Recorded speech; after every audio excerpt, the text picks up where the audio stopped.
Ayan na. So, ganito ang kalakaran sa Pilipinas.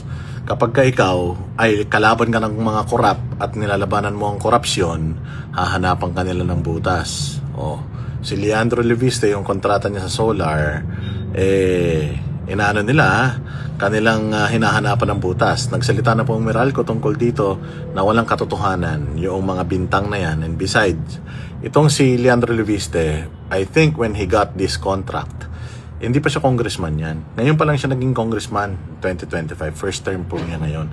At dahil sa nakikita niyang corruption, ito ang kapalit. Di ba? Sabi din ni Leandro Leviste, nag-divest na siya or binenta niya na yung kanyang kumpanya. Hindi na siya ang may-ari ng kumpanya. Dahil nga, pag ikaw ay nasa serbisyo, dapat walang conflict of interest.